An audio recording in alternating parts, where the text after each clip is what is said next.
Hey everybody, how's it going? I hope you're having a lovely day. Today I'd like to go over something that I was wrong about. I've been talking about Amazon a lot recently on this channel, and I got something very, very badly wrong. I'd like to apologize to the audience as well as the people that I was mentioning in these videos. One of the great things about being a pessimist is that it sets up life in a very win-win way.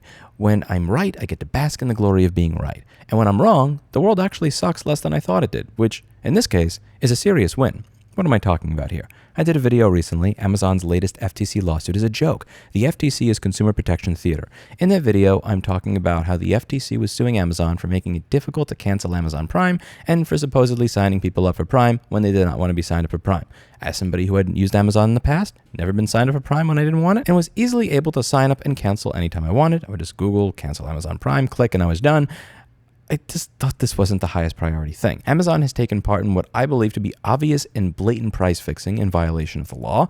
They have tried to destroy the refurbished and used marketplace, which I went over in these videos, and Italy actually had the stones to find them, which is more than we could say for us. They had accused a customer of racism and turned off his account without evidence, and then when I pointed out that they did this with proof and evidence, they turned off my affiliate account without telling me why, which they had no complaints about for 7 years. They have employees pissing about. There are so many things to go after Amazon for, where they genuinely screw over the consumer. They genuinely screw over the third-party marketplace. They genuinely screw over third-party repair and refurbishing. And they were going after them for making it slightly difficult to cancel Prime. That made me mad. And a lot of you pointed out, Lewis, you're salty. It's obvious that you're salty. You're right.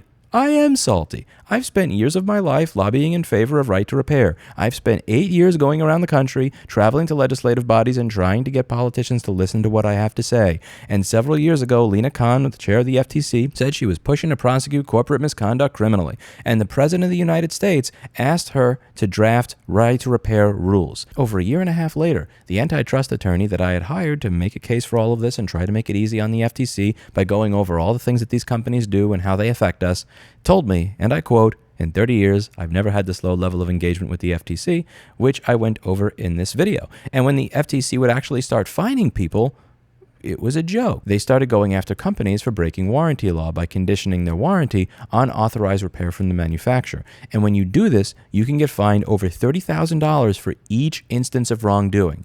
There are companies that have thousands of instances of wrongdoing, and the evidence is clear. Do you know how much the FTC fined them? Nothing. Nothing. The FTC fined them nothing. So yes, I was 100% very salty to see that after all this time, the FTC was going after Amazon for what was, in my opinion, peanuts. And I was wrong. Very, very deeply wrong. The evidence has not been released yet, to be clear, but it looks like the FTC is actually coming for Amazon, and it looks like they are going for the jugular. They are not pulling punches here. They are not using kid gloves, and I'm very glad to see it.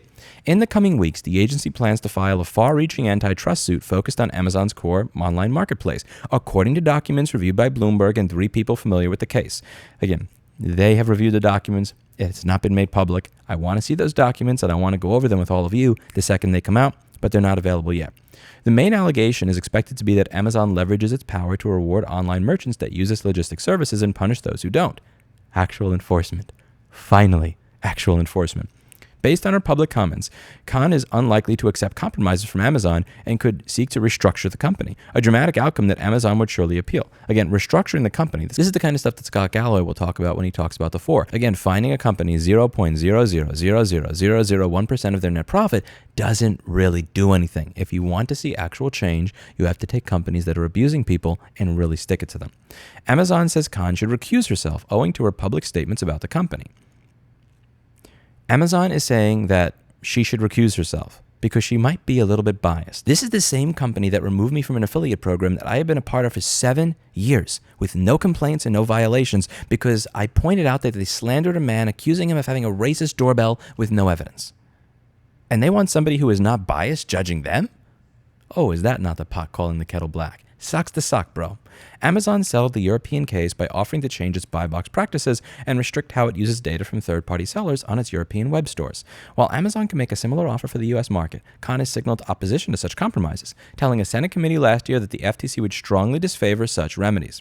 Again, This sounds like they're going for the jugular, and I'm happy to see it. Third-party merchants, who now account for more than half of the company's online sales, pay a commission on each sale and can also pay Amazon for services that range from warehousing and shipping to advertising. These fees are optional, but most merchants consider them necessary costs of doing business. Amazon's average cut of each sale in its marketplace has increased in recent years, surpassing 50% in 2022, according to a study by Marketplace Pulse, up from 35% in 2016.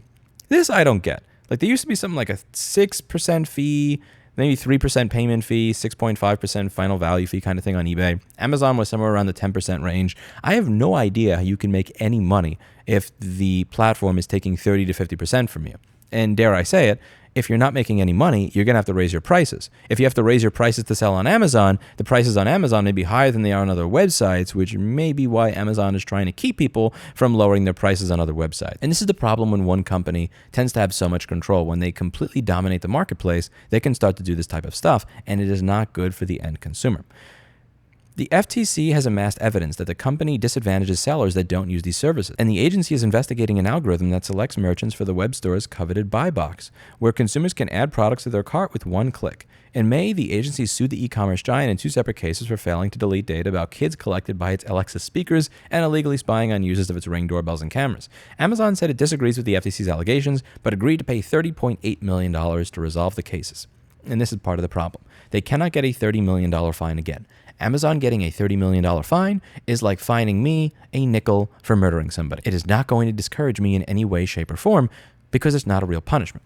The letter, a copy of which was obtained by Bloomberg, included several questions about how using Amazon warehousing and delivery services affects the third-party seller's product placement, including boxes on the website to give products additional prominence. And the one part of this that I'm really excited about is that they even look to be going over the deal that I was talking about where Apple asked Amazon to stop allowing third parties to sell their products on the platform.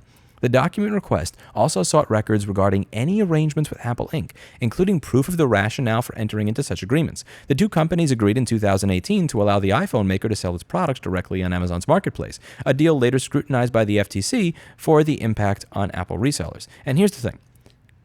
Scrutiny does nothing. And again, this is why I am salty. The FTC had scrutiny. Italy gave them a fine. Again, this is the problem here. The FTC gave them scrutiny. Italy gave them a $225 million fine. Now again, $225 million to Amazon is probably like $1 to me. But $225 million is $225 million. Scrutiny is, now, sonny boy, I better not see you eating a cookie before you have dinner again, or I'll take away your Game Boy. It's like, what is scrutiny? What is scrutiny? Who gives a shit about scrutiny? That's not a punishment. It doesn't do anything. And here's the thing. As much as I'm happy that they're starting to go after them now, I'm going to continue to be salty. You could point out that I'm still salty, but I'm still salty. Here's why. They made this decision that screwed over people like John Bumstead, that destroyed their businesses back in 2018. It's 2023. That's 5 years. That marketplace is gone. Apple stuck a knife into that and let it bleed out. That corpse has already been eaten by maggots and is reduced to bones at this point. And now you are going to go after Amazon so that the people who were affected, who are already gone, can, like, I guess, cheer from their destroyed businesses after they've moved on to other jobs and other things. I was wrong. I will admit, I was wrong. The FTC does appear to be going after Amazon, and it does appear, and I want to wait to see the documents, but it does appear that there is an intention to go for the jugular. I was wrong in the video that I did a week and a half ago. 100% wrong in this video, and I should apologize to both the FTC and Lina Khan. I am truly sorry. But I'm still salty. Like, my right to repair rules, remember that? Remember that? Oreo remembers that. That's him meowing in there.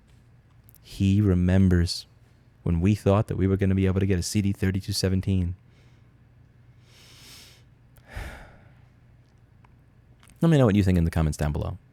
Do you think this is a good thing? Or do you think that they're going to come out with a slap on the wrist and say, you owe us $8 million for this, and a nicely worded apology to John Bumstead and all the refurbishers that got kicked off of your platform for selling used and refurbished products?